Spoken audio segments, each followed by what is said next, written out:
Hi. For anybody who's interested in Tales of Suburbia, this is a really quick update.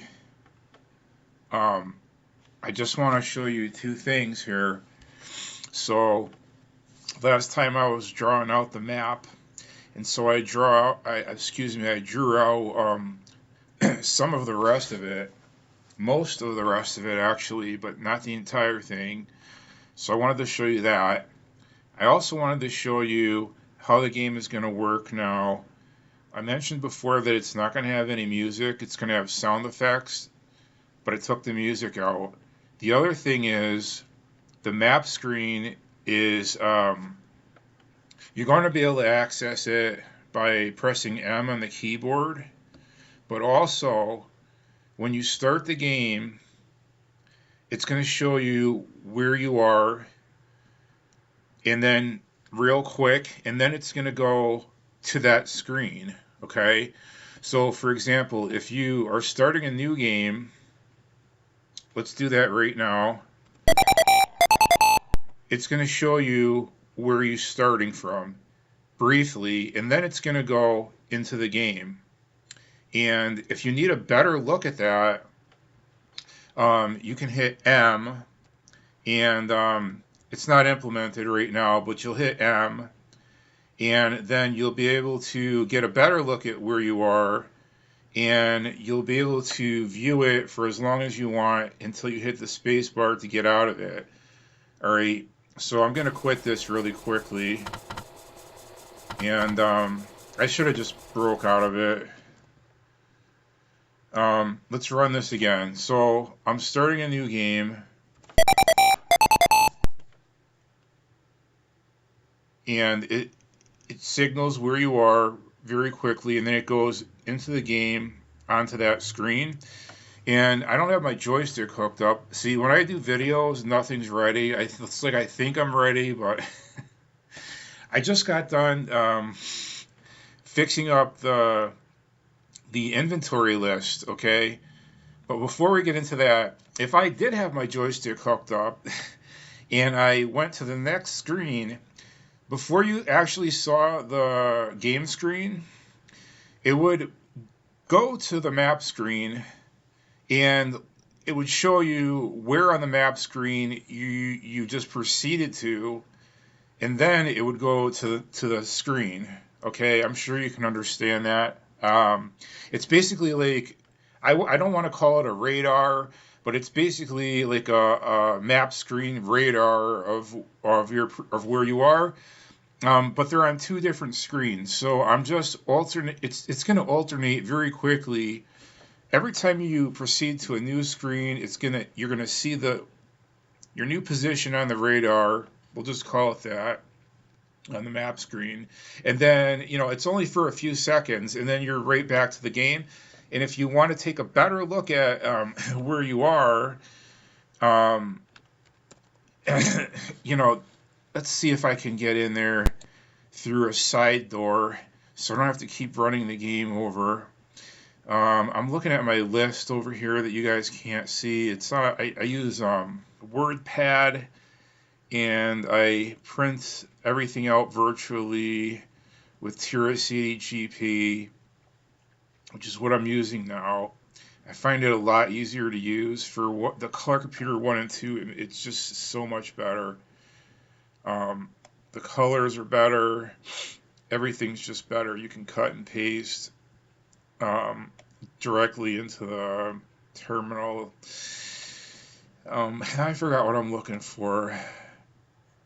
Map. I don't even know where the heck. This thing is way at the end of the program. Yeah, it's way at the end. So I need to run. What do I need to run? 507. Let's run 507. All right. So, oh geez, I don't know why. I changed the code to append it to do something else because yeah, this is getting confusing here.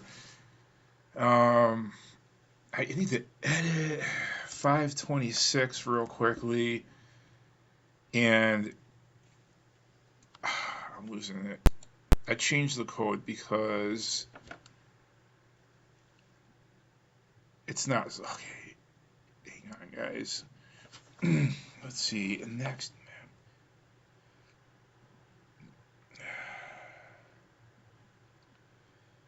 All right, I'd have to put um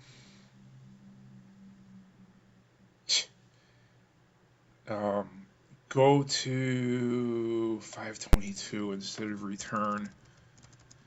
Go to 522. That should take care of it.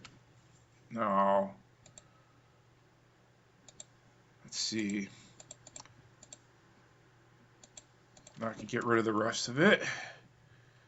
All right. Run. Was it 507? Yeah, it's still okay. Anyway, so now we can look at this.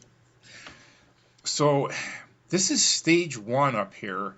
Just these 4 screens. And I'm getting rid of this box right here. I was going to show where the doors are, but you're going to have just, I was going to show where the doors are, but you know, it's obvious. I don't need to put that on there.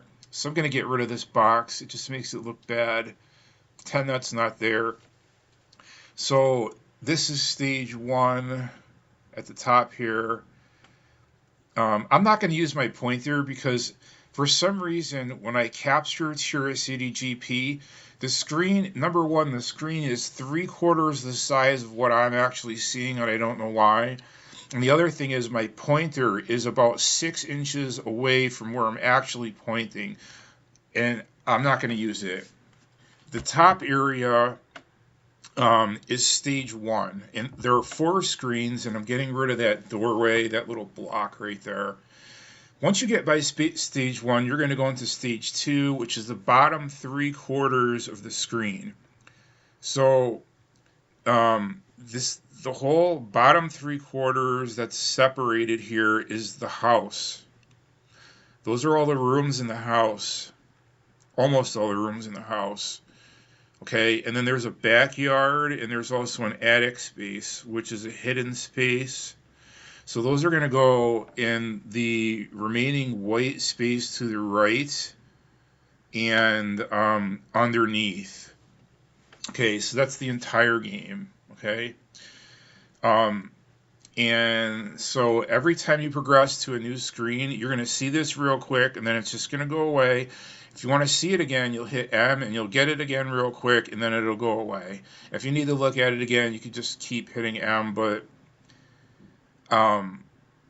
that's the way it's going to be for right now. I don't know a way where I could have it keyboard controlled and automated, so I don't know right now, but I'm going to get out of this, and I'm going to show you, because this was supposed to be a quick update, and it ends up turning into like a half an hour update, and I don't want to do that. It's already been almost 10 minutes. I just want to show you the last thing that I'm changing here and have a short discussion, and then that's it for me for now. And I'll see you guys on the show tomorrow. I'll pop in there at some point, probably at the beginning of the show, within the first hour. If anybody wants to ask questions about this game or about Ghost Saga, you can do it then. I'll be in the chat for a little while. Hopefully Curtis will spearhead this thing for me, and then I'll be there to answer questions briefly. All right, we're going to run 410. And don't forget, Ghost Saga is available on Curtis Boyle's site under Color Computer Games, under G for Ghost Saga, and you need the DMK. Actually, he converted it to DSK for me, so you can use it on anything that runs a DSK or a DMK, because GP only puts it out as a DSK. I mean a DMK, excuse me, and that's what I'm using. So we're going to run 410. Now, I've recreated the entire items display list. I stripped it down, and now I'm building it up from the top again, alright? Because I didn't like the way it looked. And this is the same display you're going to get in Coco Ultimate. Okay, but the difference here is you don't have to select which item you're using. Otherwise, this game will never get finished because I could just go on and on. But the more changes I make, the longer it's going to take for this game to get out. So it's not selectable. Coco Ultimate is selectable because it's a spells list, but it looked like crap before. It said you have, and then it just listed the items. This is a lot better. It says Billy's backpack at the bottom. All right, your character is Billy. He's just like a kid. All right, he's not a teenager. He's just a kid, like, I don't know, like 10 years old or something, 11, 12, whatever. This is Billy's backpack, and all the items that you accumulate are going to be centered from top to bottom in this list that you can view at any time by pressing I. But I'll probably change it to B for backpack because I've reinvented it. It's just better this way, all right? The only hang up is, and it's the only hang up really is that I can't get line 16 to have a graphic because as soon as it hits the last character, it blips up and it puts a green line in there, and I don't know how to fix it. So fortunately enough, there's 16 lines altogether. I looked at my I looked in the back of the manual. Well, I have a virtual manual, so I have it printed out, the print at worksheet or whatever it is. So it's 16 lines from top to bottom, and then it's like 32 lines across or something like that. 32 characters across, excuse me. So I can't get graphics. I can't get the border on the bottom. So the best I can do is, and I don't think this looks too bad. Nobody will ever really know because, anyways, all the data is going to be within these two blue bars, so it doesn't make any difference anyway. And then at the bottom of it, it tells you what you're looking at. So everything's going to go into his backpack that you find, and then you're going to use the items. You can't use them unless you have them. But if you do use them, they're not going to go away. They're going to stay there. A lot of times you have games and you use the items and they disappear. Well, these are all going to remain where they are. You're going to accumulate them. Even if you use them, you're still going to have them. So 16 minus 3 is what? 13. So I can have a maximum of 13 items. I think there were only 9 in the game, 9 or 10. So this will fit. I just wanted to show you.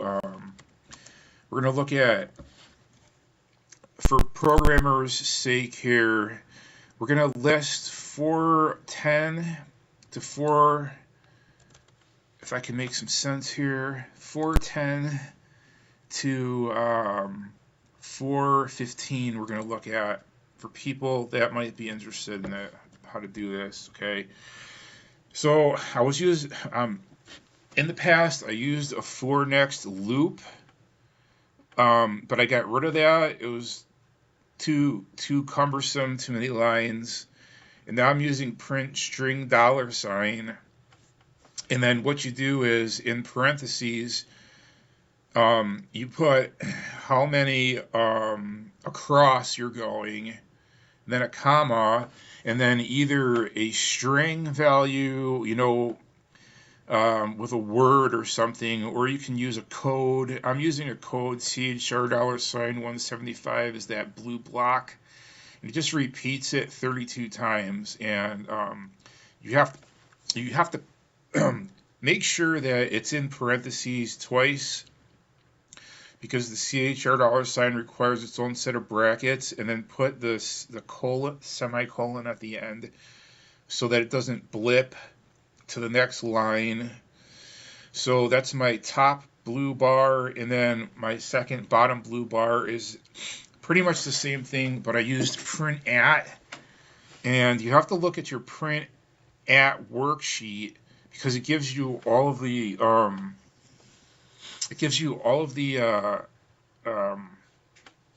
locations for all of the characters. So it's literally print at location 448, which is the bottom left, last, next to last line. And then instead of something in quotation marks, I put string $sign again, same thing as the top. So that closes it off.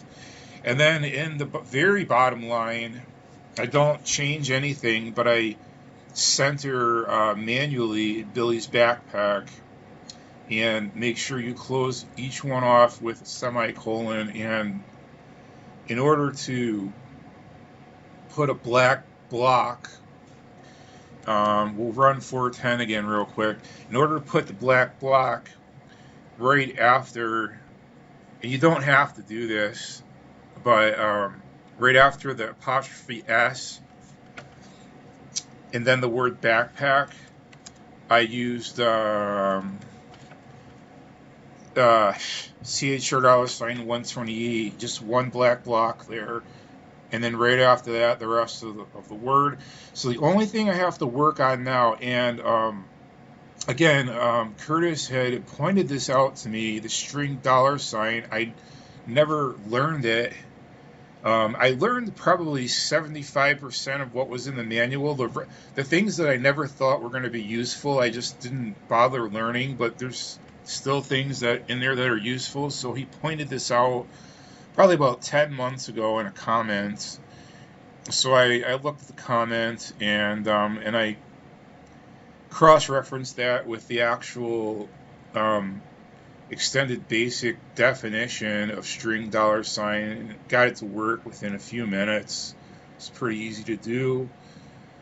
The only thing that I am working on, that I have to work on tomorrow probably or over the weekend, is actually the centering. And he also sent me, Curtis is very resourceful, so I'm thankful for that, definitely. He also sent me a formula, which is only a few lines long, or a subroutine. I'm going to call it a formula. It's a mathematical, like 4 or 5 line formula for centering all the items, and that I haven't figured out yet.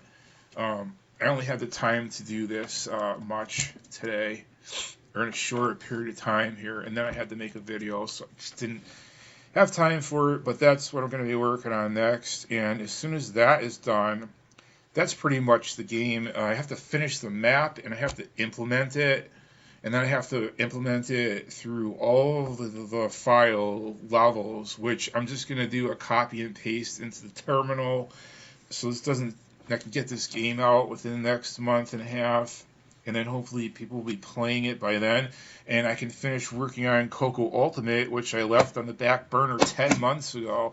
I cannot believe that was 10 months ago. I haven't touched it, I haven't looked at it or anything, but I scrolled down through my own videos and I said, wow, that was 10 months ago. It seemed like yesterday we were talking about that and I was working on that, but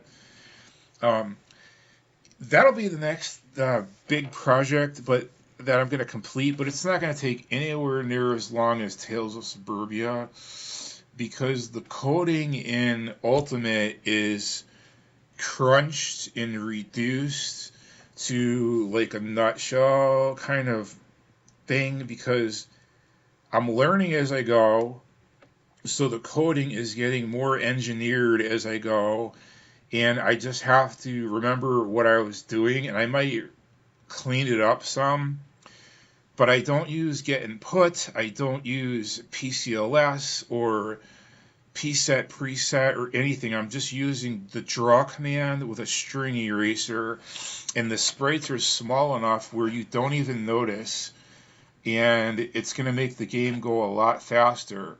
The only other thing I have planned in between is the Super Mario game that I started doing probably 5 months ago now or something like that, and haven't even touched, like 4 or 5 months ago. that was going really well and really quickly, and I want to make that a playable game, and that won't take long at all because it's only one screen. It's sprite heavy, meaning I don't even remember what I was using. I don't know if it was get input. I think it probably was. I'm not really sure, but I want to make that a Mario Brothers game. That's it's gonna be like a cross between, I don't know. I think it might just be like a Mario Brothers spoof kind of thing. Okay, it's I don't know. I don't even know what emulator that is on. You know, I don't know if I have that saved to tape or disc or what, so I can't pull it up right now. But I want to make that playable somehow. I'm gonna have to use my imagination. I've played, the old school Mario Brothers arcade game, and then I grew up playing Super Mario Brothers. I really didn't play the other ones or any of the other systems where they just kept going and going and going with it. I didn't play any of those, but I played Super Mario. So I think it might be a cross between Mario and Super Mario, or it might just be a hack, like a Mario hack. I think that's what it's going to be. But this computer was way underdeveloped. I've said this 1,000 times. I'm only using a color computer one, and I can emulate through coding the Nintendo Entertainment System graphics anyway, and make it playable to a certain extent. And that was much more capable than this computer. But this computer also has untapped capabilities, so it's kind of like paralleling an 8-bit video game system. And I don't know if this is 8-bit, I don't know what it is, but it's way underdeveloped. In the Color Computer 3, that was much more developed, but it didn't last long. And that was the problem.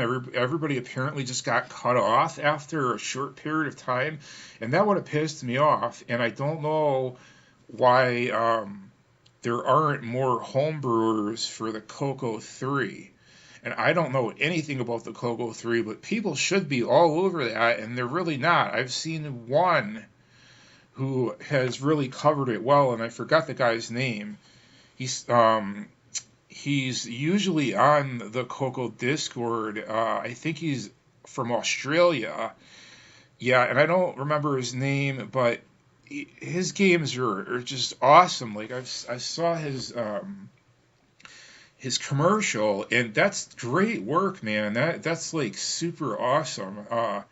He probably has the best games that were ever made for that system, and he's just doing some great work, and I want to shout out to you that's awesome. I've been around for a while, and I've seen a lot of stuff, but that's great. That's like 16-bit.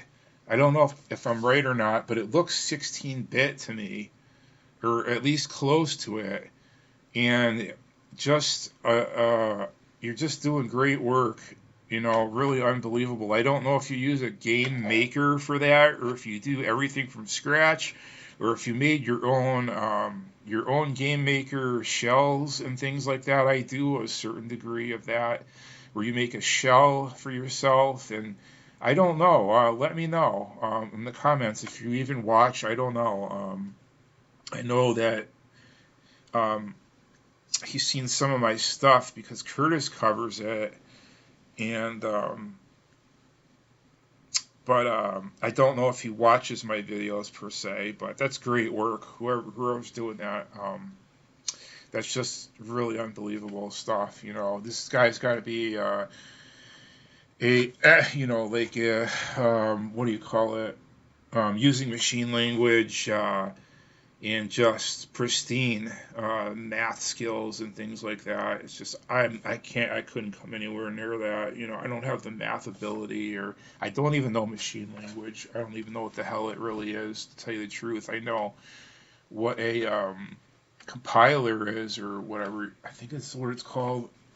Whatever. I don't even remember. But anyways, guys, so that's it for now for me, and take care, and hopefully you'll keep watching and keep working on this game until it's done, and then get some more things going. So, see you later.